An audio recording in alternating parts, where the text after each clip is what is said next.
Cathal O'Shea is the owner and founder of SOLAS Health and Fitness in Carrigaline, Cork, a gym built around one simple philosophy: helping normal people get stronger, fitter, and healthier without the intimidation often associated with gym culture. A graduate of the University of Limerick with a degree in sports and exercise science, Cathal began his career in elite performance sport before transitioning into business ownership. He worked as a strength and conditioning coach with Cork City FC, helping oversee one of the club's most successful periods, including league and cup winning campaigns. He's also worked extensively with GA clubs and athletes throughout the Cork region. Since Cathal opened his first facility in 2017, he has grown SOLAS into one of Cork's most respected coaching facilities, focusing on community, longevity, movement quality, and creating an environment where everyday people feel comfortable training. He continues to work with athletes, adults, and school children through motor skill development programs while leading a growing coaching team. Welcome, Cathal. So, Cathal, thank you for joining me today. I appreciate it. I know you've got a pretty hectic schedule. In fact, you just finished up a morning full of clients and jumping on a podcast with me, so I do appreciate your time. And look, before we dive into the incredible business you built, I'd love to take a few steps back. How many steps that is, you can tell me, but take us through what was the first kind of decision or the why for you getting into the health and fitness industry. Good question. I suppose when I had a very unusual career path compared to most, in that I did sports science in UL, and I got a work experience with Cork City at the time during my, I think it was the third year of sports science. And then when I finished up in sports science, I went straight in working with a professional team, which was unusual enough. So I'm still relatively young. If anyone knows the history of Cork City Football Club anyway, come 3 years later, it essentially blew up and went under, and I decided to go traveling. My plan was not to come back at all, but I decided then that I eventually came back after, I think it was away for a year in New Zealand, South America, and then I came back and I decided, well, what am I going to do? So I suppose initially I started off working with the GA teams. I started mainly with Ballinhassig, and it was kind of out of that the whole idea of starting up a gym began. So when I was working with the team, the gym was only being used a tiny percentage of the time. So I put a proposal to the chairman that, could I use it for commercial purposes? And he said, yeah, no problem. He's a really good guy. And he helped me out. And it really started from there. I had, maybe 5 or 6 clients to start off. And to be honest, when I left college, I still didn't really know that this industry was an option for me to go into. Because I suppose it was still relatively new in this country anyway. It was still relatively new. The whole non-leisure center type of gyms didn't really exist en masse. There, there's a lot of them now, but back 15 years ago, it wasn't really a thing that you heard an awful lot about. So it evolved from there. I was in Ballinhassig for, I suppose, a couple of years while I was training their teams. And then I moved over to the soccer club in Carrigaline, which is where I was originally from. And they gave me an opportunity to set up my own place there, just a port cabin out the back. But it was ideal. It started me off. It got me, going without having any massive expenses or anything like that. And I was able to build my client base from there then. And then I suppose eventually, I think it was 4 years over there, a bit longer than I expected to be, but I decided then that I wanted solid walls rather than porta-cabin walls. So I moved to an industrial unit then down the other side of Carrigaline, and formed the company. I suppose I was a sole trader up to that point, and then went down the company route, and haven't looked back since, basically. And that's when SOLAS was born, right? Yep, that's it. So that was just over 10 years ago. So we celebrated our 10-year anniversary there in April. So wow. Yeah, seems like only yesterday, but also it seems like eons ago at the same time for some reason. Mm-hmm. So 10 years of SOLAS and 15 years in the industry. So surely there's lots of learning curves along the way, but take us back to sport and exercise science. Did you pursue that degree with the desired outcome of getting involved with teams in the S&C space, or was personal training and working with the kind of general population on their general health and fitness, was that always in mind, and that was just the only real kind of straightforward avenue at the time? I suppose the early stage, the idea would have gone down the line of physiotherapy. That would have been where a lot of sports scientists go to. They use sports science as a stepping stone course, and then they move into the physio world. When I saw what physios did, I kind of got a little bit, I don't really want to do that. No, I'm all for physiotherapists and stuff like that, but they take an awful lot of whinging. People bemoaning at them constantly about basically stuff that's wrong with them. Whereas at least when you get to train people in the training space, yes, you will have issues and you will have injuries to deal with and stuff like that, but it's not only injuries. So I suppose when I was in sports science then, and I kind of discovered the route of strength and conditioning, stuff like that, and wanted to get certified in that. That's the way I went. And now I think every single S&C coach who's gone into that world has always started off with the mindset of, I'm going to be working with, professional teams. I'm going to be over in the Premiership. But unfortunately, there are only so many jobs available to professional S&Cs, particularly in this country. You have your GA teams, you have your high-level rugby teams, and your kind of handful of soccer, and that's still iffy because a lot of them would be, I suppose, semi-professional at best when it comes to their setups, at least, if not in name. So that's when I suppose I decided then that, I would think of along the lines of working with general population clients. Plus the fact that even though I loved my time at Cork City, it was very enjoyable, it was very exciting, it was also incredibly unstable, in that I went through 3 managers in 3 years. The first manager, Pat Dolan, who was there, he was there for my work experience. He was there literally for 3 weeks before my work experience, before he got fired. He was actually my lift home from the training ground on that day that he got fired, and I was like, okay, don't really know what's happening here. It was a bit of a shock. And he actually drove off without me. I was like, I had to ring him while he was getting fired, saying, I actually need a lift home with you, and he had to come back and get me. But it was a very, very unstable environment, as I said, because one manager can come in and kind of, I don't like S&C, I don't like gym stuff, any of that, and I don't want anything to do with it. So you're very heavily reliant. Your whole paycheck is reliant on one person. Whereas you move into the I suppose general population space, and yeah, you can lose a client, but it's going to be a percentage rather than 100% of your earnings gone straight away.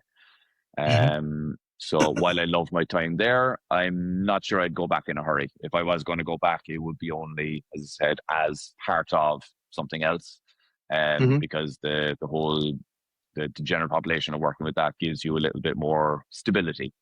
Plus, a lot of them are easier to work with.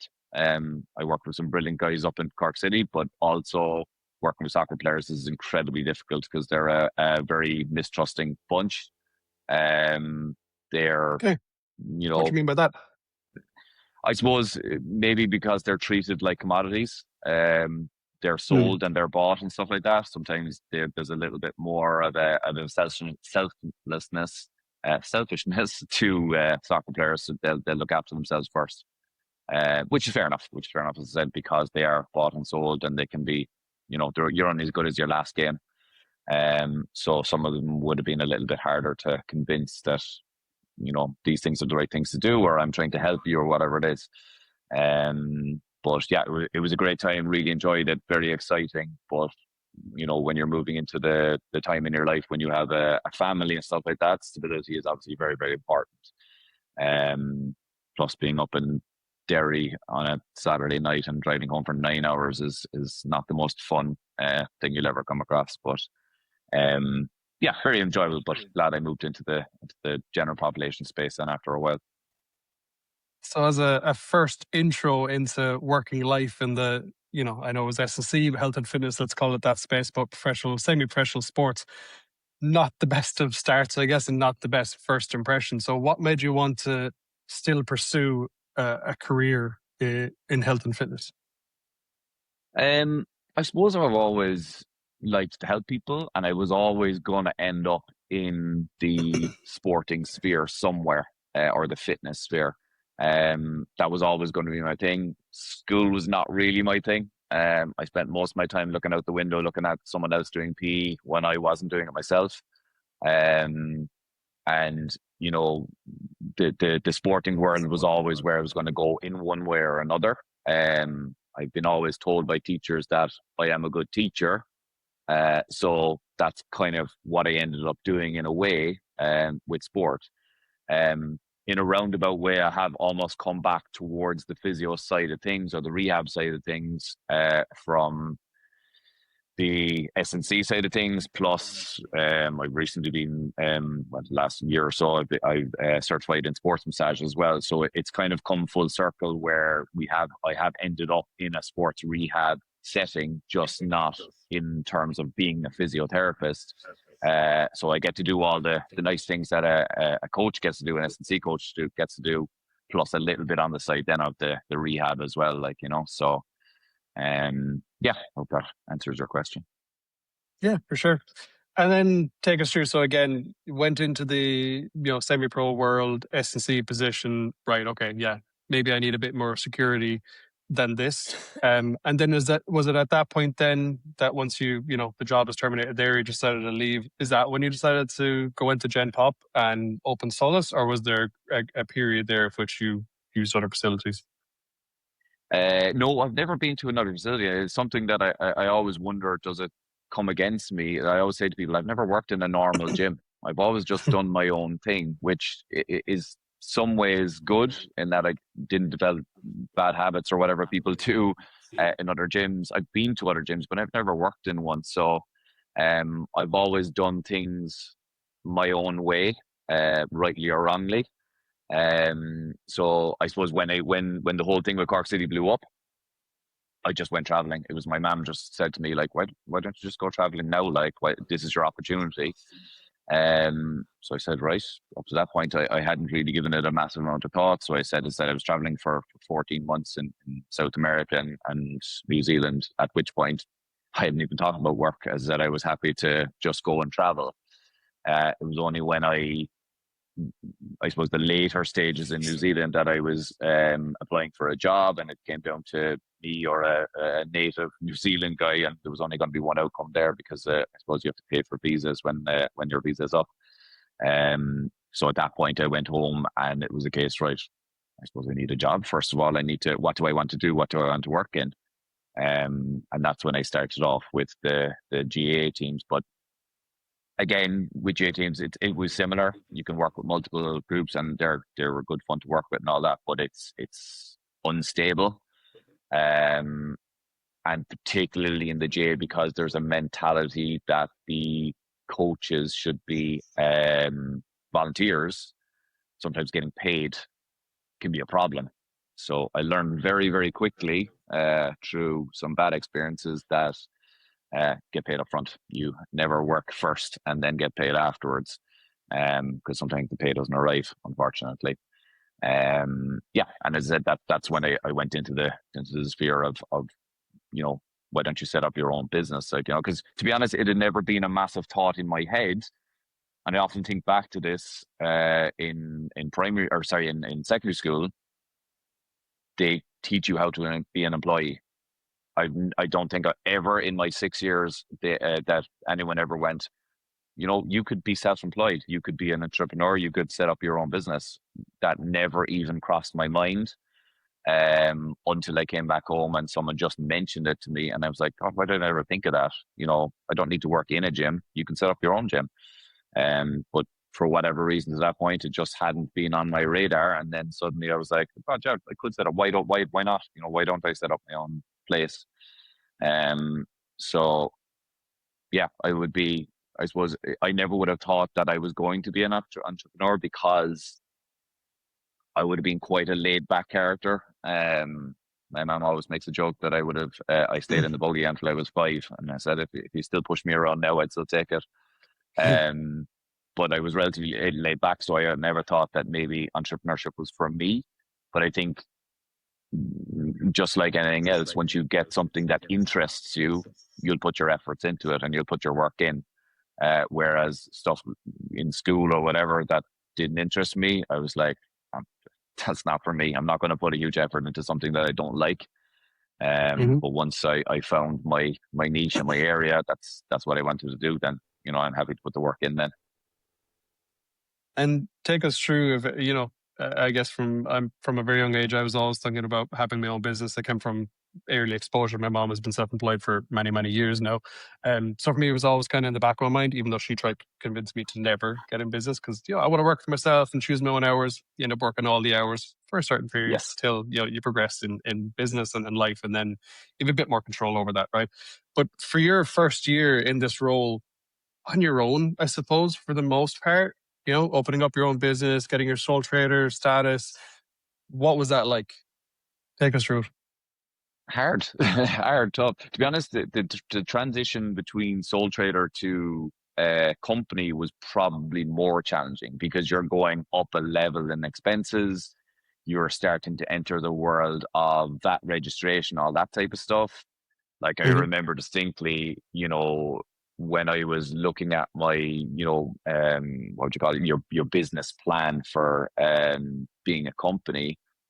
And again, I wasn't like you. My dad was employed, so I have no experience. My uncle would be my uncle owns O'Callaghan's TD, or did back in the day, so he would be my only reference point for a self-employed person or sole trader.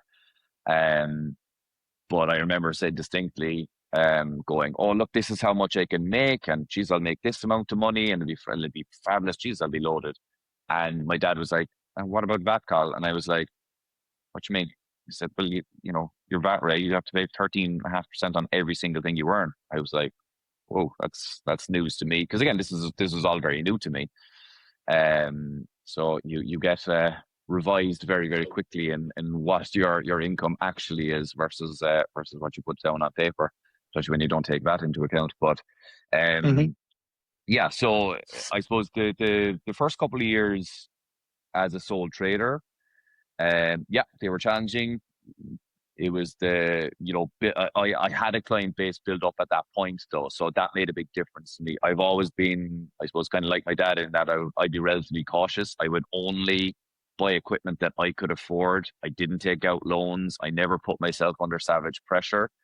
And if that meant getting shitty equipment that didn't cost a huge amount, then that's what I was going to do. I would stick with cheaper equipment, and then when I would grow, I would add more equipment or add more expensive equipment. But I wasn't going to put myself in a massive debt until I was secure enough that I could, get the client base up and get the income up so that I could afford these things. That's always the way I've approached things. It was on a cautious basis. I know other people go absolutely all out and, invest huge amounts of money in it. I don't think mentally I'd be able to deal with that. Now I think that it would just put a noose around my neck. So I prefer to build it this way, where I build it nice and slowly, build it at my own pace, and as I said, don't overspend on stuff that you can't afford. But I distinctly remember the transition from going from sole trader to company being tougher, because that big increase in expenses. There was that gap between when you could build up and your client base to take in more revenue, so that I remember quite a few times where you were looking over your shoulder for the first couple of years, to be honest, where you're kind of going, geez, there's like a tenner left in the account. Will this bounce type of thing, or will the money that's supposed to come in, I won't be able to afford that certain thing. And I suppose that was before I got Shane on board, and that was probably the fork in the road moment for me. I do remember, again, because I was in that mentality of, Jesus, that's money to be spending on stuff that I could be doing something else with it. And at the time, it seems expensive.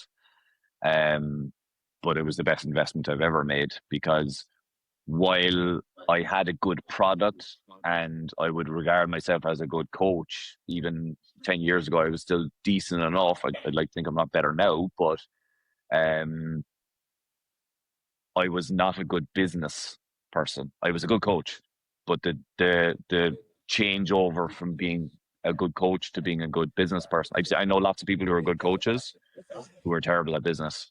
And that really makes the difference. You have to be good at both. I knew I had a decent product and what I could offer to people, but the business side of things just wasn't strong enough for me because, as I said, I didn't have any references to know what was good and what was bad. So it was really when Shane came in and kind of started to put systems in place, that things started to change a little bit for me. I was able to bring on Connor, who's our head coach here, and that was massive. Then being able to change that was huge, and it has grown from there. But that was really the pivotal moment. Was and I don't know how long I was waiting to actually employ Shane services, but I'd say it was months and months and months of thinking and humming and hawing about it. But I was glad I did in the end anyway. Mm-hmm. And that decision the decision to ask for help, it's not an easy thing for most business owners to do. Sometimes we can tend to be a bit stubborn, or we can tend to think that we know a lot, but asking for help, I think, is key in any stage of life, be it personally or be it in business. What was the final decision that got it over the line? Was it Shane's incredible sales capabilities, of which you and I both know Shane at sales is incredible?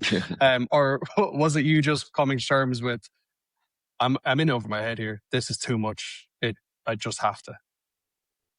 Yeah, I've never had an issue with asking for help, to be honest. It was more the financial implications of, oh God, this is another expense to take on, even though things are already tight. That was the only thing for me, really. And maybe if it wasn't Shane, I might not have gone for it. But the lad could sell ice to an Eskimo. He's pretty good at convincing you that this is the right thing to do. But very, very early on, I realized that he's there to help you. He's there to help put systems in place. As much as I was probably a pain in the ass to work with in the beginning, because he'd give me a task and there was a lot of resistance with these types of things. Because, like it or not, when you do these things, there is resistance because they make you uncomfortable. These things push you outside your comfort zone. And most people who know me would know that, I have to sit with an idea for a while before I go, okay, yeah, that probably works. And, I need the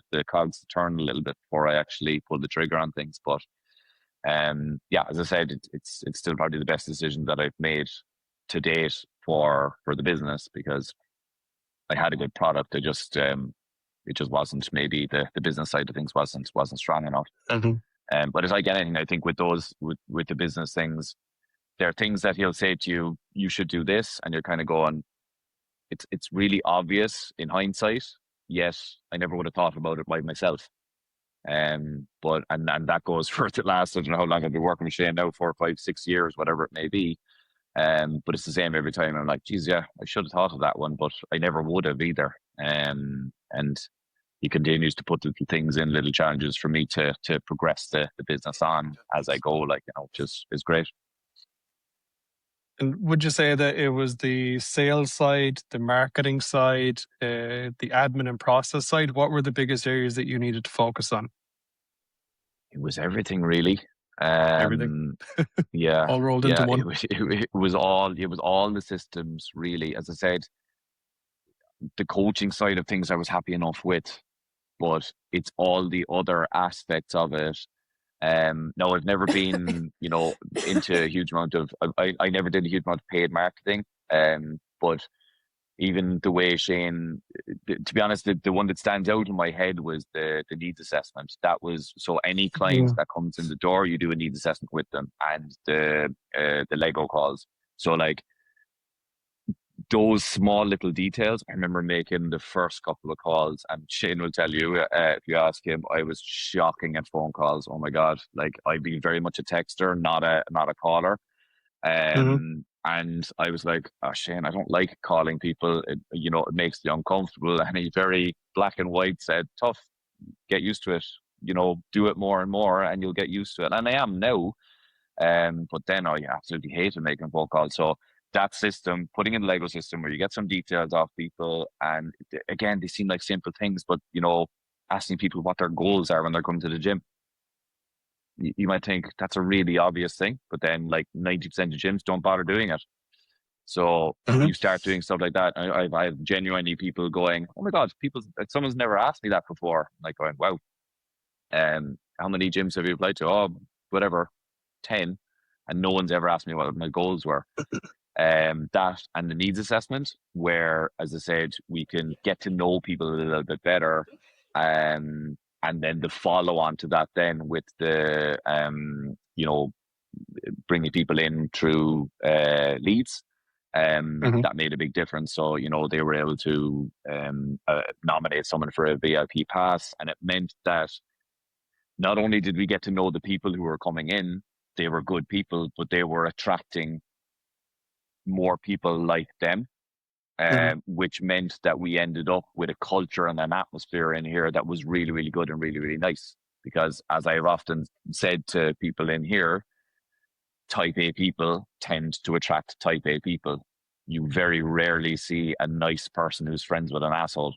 It's usually that they'll attract a similar type of person. So even though, marketing will always say, go out and target this particular type of person, I always say it's Shane that we never targeted anybody. People came to us, but they came a lot through referral systems.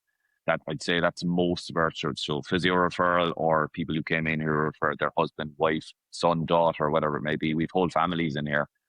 And it's meant that the culture has been fantastic. Like, it's a brilliant place to work in. The coaches really enjoy it. There's a good buzz around the place. And it's not just lip service. You genuinely come in and you enjoy your job. And that makes a big difference, like, to the outcomes. And we have, I suppose, retention then is really, really high. So from the last version of the business, the SOLAS Health Fitness, to SOLAS, we have a couple of people in here who've been working with us, multiple people who've been working with us for more than 12 years now, 13 years straight, which in the gym industry is pretty rare. You keep people normally, I would imagine. Now, again, I haven't worked in other gyms, so I don't know, but I would imagine it's pretty rare to see a person staying for more than 10 years in the gym, and the bulk of our clients are 5 years plus. And I just couldn't imagine there will be always a little bit of churn, but I couldn't imagine the majority of them ever leaving. They'll be here when they're in their 80s and 90s, which is brilliant. That gives us, lots of time with them, and we get to work with people that we like. So it's all good. I think that's a huge point that a lot of businesses miss out on as well. It's the leaky bucket syndrome, and recognizing when that's happening. Now, it doesn't sound like you've gone through that, because you have the right systems and the right environment in place. What would you say are the kind of key elements of that? Is it purely environmental, or is there other things that you do to keep people? Because look, motivation comes and goes. You and I both know that all very well. Is there other things that you do outside of just being, a great facility and a great community to help keep members engaged and stay with you for longer? I don't know if there's anything extra that we do. I think people come for the quality of the training, because I suppose we've built up a good reputation for being good trainers, being good coaches, genuinely caring. I think that's probably the most important thing. Actually caring for people and making sure that not just in the gym, but caring for people, that whatever they're doing a marathon this weekend, and kind of giving them a message going, choose your best luck in the marathon, that type of stuff. That makes a massive difference to people. But as I said, the atmosphere in the gym is really, really good. It's really nice. It's not all just about the training, even though the training, we would say, is very high quality. But people also can have a little bit of fun. And it's not, we don't go too extreme as well. I think that's an important element in our training. Yes, our clients, we look for them to be strong, and we look for them to push themselves when they need to, but it's not a go hard or go home mentality. Because in my experience, go hard or go home usually ends up in people going home. eventually. So we encourage our clients, and this is talking, I suppose, going into our training philosophies, but we encourage our clients to have a balance between high and low intensity training. That it's not popular to promote low intensity training. It's way easier to be like, God, go in and sweat and throw it and smash it and, go mad in the gym. It's easy to make ads and stuff like that with that. Whereas if I say, I've always gone, because I suppose my background, I've always gone on what the science is, not what's most popular at the time. And that, I suppose, shows that you care about the individual, not just making money off the person. And I think that's an important part of the process, that people know that we actually give a shit about them, I suppose. And you reference your team a lot, and you seem to have a great team around you. How did that come about, going from, I assume when you first opened SOLAS, you were on your own pretty much, morning, noon and night probably, to then building out coaches and team around you? How did that come about? Yeah, so I'm trying to think off the top of my head. My memory is not the best, but I would have been on my own for the best part of 2.5, 3 years in SOLAS, where I was doing it by myself. Now the timetable looked completely different then to what it does now. But one of my goals was to make sure, I suppose, that SOLAS can still run when I'm not here.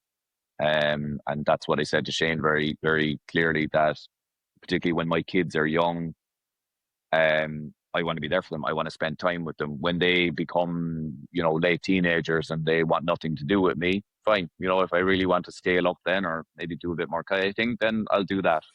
But at the moment, I want to make sure I get my balance right, even if it means, I won't make as much money in SOLAS or whatever. That's fine by me. Money doesn't really rule me. I have to have enough to have a good, healthy living and to provide for my family. But beyond that, money doesn't bother me, to be perfectly honest. And I would rather spend time with my kids and enjoy my life and my missus, rather than, I hear of people spending like, oh, I did an 80-hour week in the gym. I'm like, that sounds like torture. That sounds like hell. As much as I like working here, 80 hours, my God, you've got time for nothing else. So that's not for me. I like to get the balance right when it comes to, work versus play, I suppose. Because I think that keeps you happier. I often listen to, I can't remember who said it now, but if you ever really want to know what's important in life, listen to people who are on their deathbed, where you hear about Steve Jobs and all his money, and he has millions and millions or billions, whatever he had. Yet, reportedly then when he's on his deathbed, he's like, God, I wish I spent more time with my kids. After all that, they have all this wealth. So yeah, my own health and spending time with my family and stuff like that will be always prioritized for me. And that's why getting that team in place was so important for me. When Connor came in, now I've been working with Connor for 4 or 5 years now at this stage, and he's fantastic. He's a gem. You don't get coaches like him very often, or even people like him, to be honest. He's just, that type of individual. You trust him. You'd never be kind of going, geez, I wonder, is he going to show up for his shift or any of that type of stuff. Very disciplined, fantastic coach, one of the best coaches around. And very trustworthy, and that was huge for me. So it's been him and me for a lot of time, and then we looked to get another coach in. I suppose the idea would be that I moved into more of a general manager role once I figured out what the hell a general manager actually did. Shane helped me on that one. But we needed to get a coach in the evening, so Connor would take the early morning shift from kind of 6 a.m. to 11, and then we needed a coach in the evenings. Now we cycled through a couple, didn't work as well as we wanted it. Just weren't a good fit for us for whatever reason. And then we eventually got Rose in. Now Rose is in less than a year. And she's been a breath of fresh air. she's run her own business in Kinsale, more in the yoga world, and wanted to move more into the strength conditioning side because she started doing a bit of resistance training herself and loved it. So you can tell that she's obviously really experienced when it comes to running her own business, and she knows how to talk to people. And that's really, really important. The person first and good coach second. As I always say when we're in the hiring process, that you can teach someone how to squat, but I can't teach someone how not to be an asshole. That quote stuck with me forevermore. So the person first is important. They obviously need some skills and good intelligence level and emotional intelligence, but you can teach them that stuff. That stuff can be learned, whereas I can't change the personality of an individual. So so Rose came in less than a year ago, and then Marina's just after coming in recently now in the last month or so. And she's a younger coach now, and she's really, really good, really enthusiastic, just gives us something a little bit different from her personality point of view. And it was one thing again that, I keep referring back to Shane, but again, it's one thing that he emphasized to me, that you don't have to hire a clone of yourself all the time. A different personality can work just as well. So myself and Connor will be very similar in how we approach things. And then the two girls will be slightly different in how they do things. But it's good. The balance then between the four of us is good. And it allows me, as SOLAS has continued to grow, obviously the admin side of things has grown with it. So it just means that, you can't spend all your time on the floor coaching. It just isn't possible to do both to a high level. So one will suffer if the other one takes over, essentially. And we're here now. We're pretty happy with the coaching setup. The two girls are part-time and Connor is full. And then I bounce in whenever they're going on holidays or something like that. I'll take over some classes, and I hope I have my own private clients and the rehab side of things then to do as well. But it's good. It allows me good freedom in my life. I can enjoy my life, and I can kind of come and go, coach some classes and still be around as well, so people can see my face and know I'm still here and not just gone somewhere else. That's a good point. Is the coaching element of being, a business owner, is that something you always see yourself doing? Even, 10 years down the line, you've got 6-7 coaches from you, you've got a facility 3 times the size, if that's what you want. Do you see yourself still being a coach? Yeah, I think I'll always want to do a little bit of coaching. Probably less as I get older, as in I'm pretty happy with how much I have now. The couple of hours a week of coaching is ideal for me. But I couldn't see myself not coaching at all, whether it's coaching clients or whether it's coaching other coaches. That's another avenue that I'd probably look at to go into for multiple reasons. To one, provide more potential staff down the line, but also because it's nice to pass the knowledge on. Like, I suppose when I got into the industry, one thing, if I have any regrets, is that I didn't go and get a mentor from I suppose the technical side of things, the coaching side of things, which means it took me longer to learn from my own mistakes and realize, oh, geez, I shouldn't do that and I can't do that, and oh God, that wasn't a good thing to do. Like, if I look back at my programming 10 years ago, I'd probably cringe. But I think that's we'd all do coaches. That, to be honest. Yeah.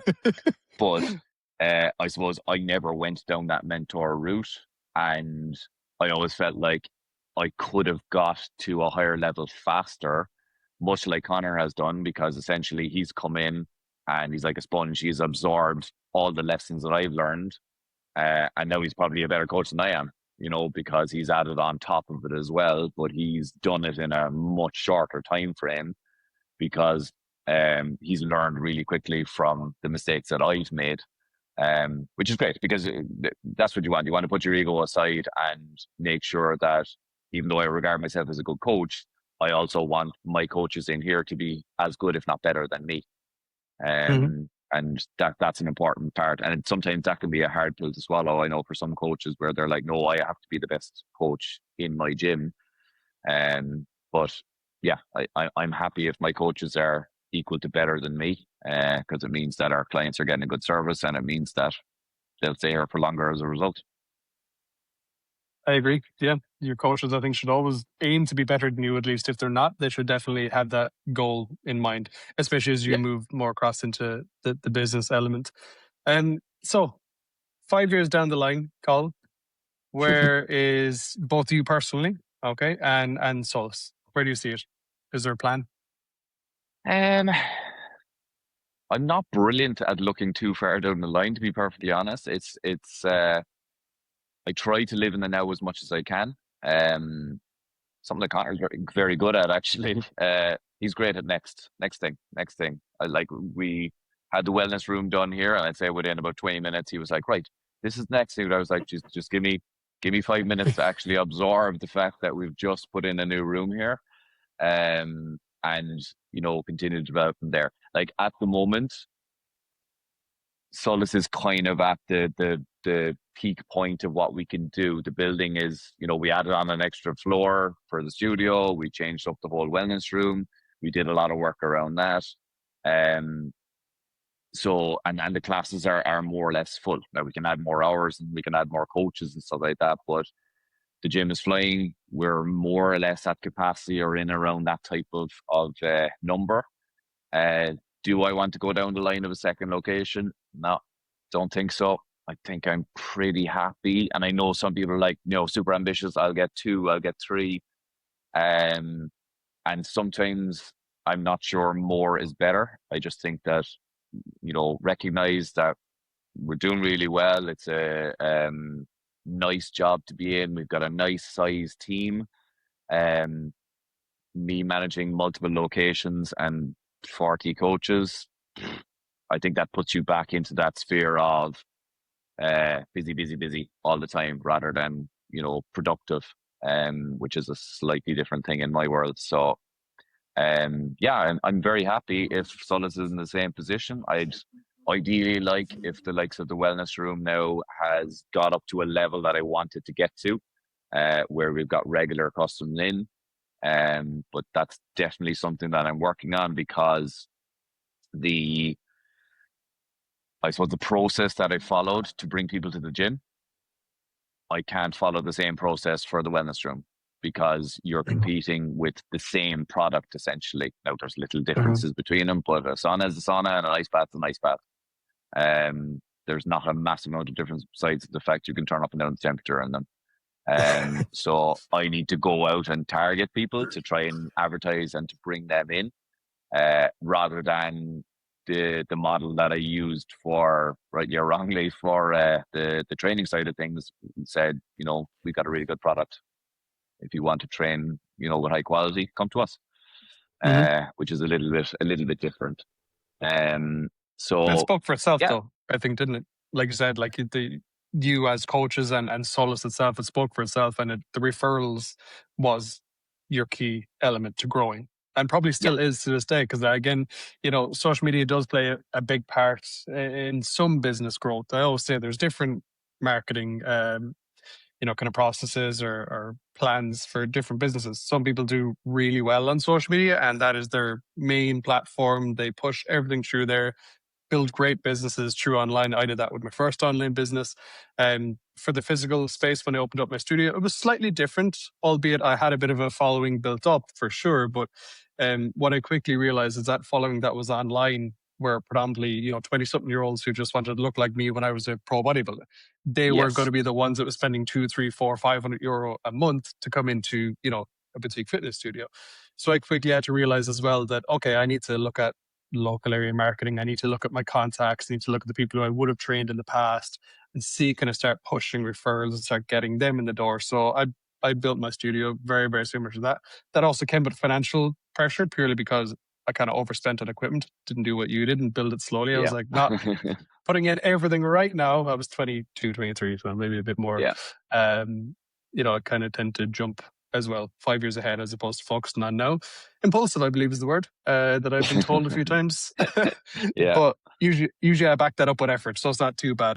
But yeah, that's and sorry, my question is, does social media play a big part in your business? Do you rely heavily on kind of local partnerships, or is your process just, look, I'm trying to be the best coach I can be. My coaches are trying to be the best coaches they can be.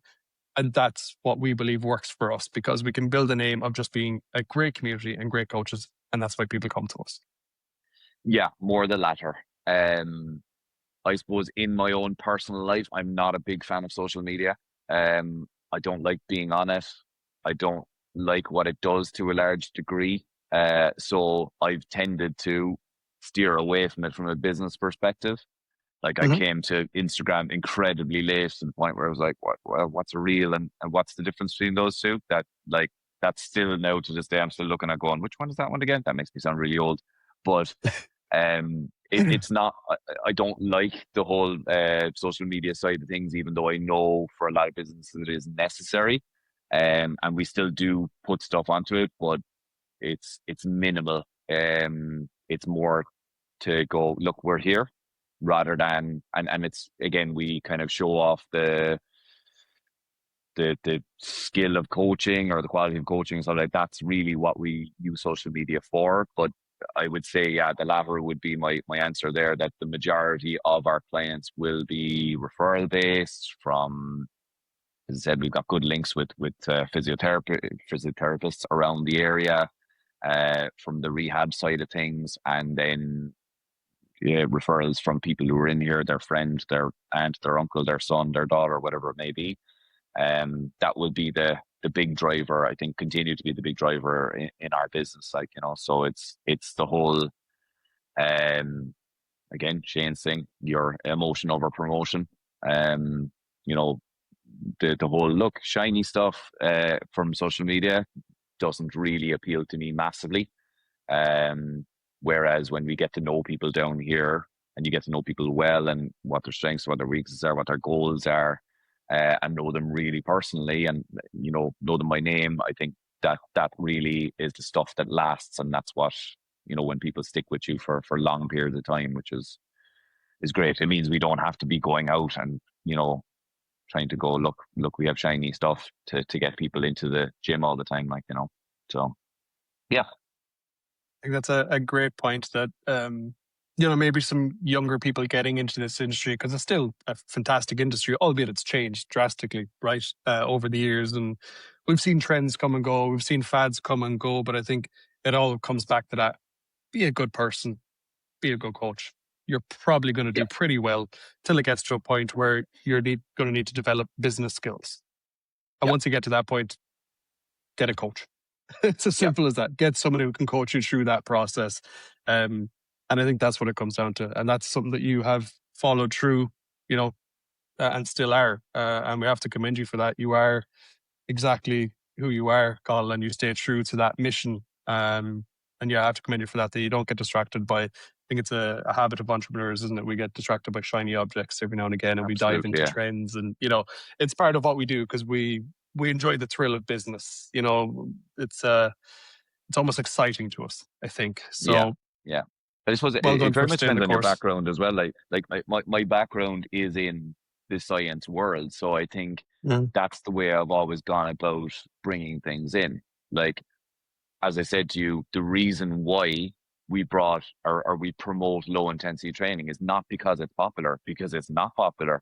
Like, it's actually really difficult to get people to do low intensity stuff, because they are, particularly females, are bombarded with messages, again, a lot of it in social media, that the only thing that is important is burning as many calories as you possibly can and sweating as much as you possibly can. And high intensity training is the only thing that's important. So me trying to give them the opposite message is a really, really hard sell. But I remember my dad always said to me, "Geez, Carl, you're going to find that hard to promote." I'm like, I don't care.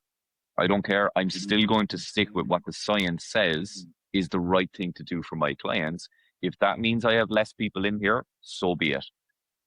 So, our training philosophies are probably slightly different to others around the place, in that, we promote both low and high intensity training. And we also, I suppose, promote, because we're coming from an S&C background into general population, our training is very much on the sports side of things, which is a little bit different to where you'll see other areas. So, even for our function fit classes, which would be our older members, we still have some variations of power training in there. And they're kind of going, well, why are you doing power with an 80-year-old? Fall prevention, simple enough. I don't care if they don't play a sport. The sport is life. So it's trying to make sure that they don't fall, because that can be life altering, or worst case could be life ending. So that's why we put those things in, but we always have a reason for bringing particular training in. I've always had that philosophy that even when you're programming your exercises, you have to be able to justify it. If a peer is standing over you and he says, why'd you put that exercise in? And you go, oh, because I look cool on Instagram. That's not a good enough answer. There has to be a justification. The reason why we brought the sauna in is not because, oh, saunas are nice. It's because saunas have massive health benefits associated with them, the cardiovascular health. And biggest killer in the world is cardiovascular disease. So what do? We get a sauna in, and that will make our clients live longer and healthier lives. It's not rocket science. I suppose it's sports science. What a great line to end on. I think yeah, ideally that. Look, like I said, I wish you nothing but further success going forward, staying true to who you are, what you do. It's exciting to see you grow, both as a business owner and a person. Shane can definitely attest to that you have grown and you have improved drastically in aspects of business, the more than coaching, I'm sure. And thanks for joining me. I really appreciate your time. Lovely. Thanks a million. Cheers, Daire. Really appreciate it.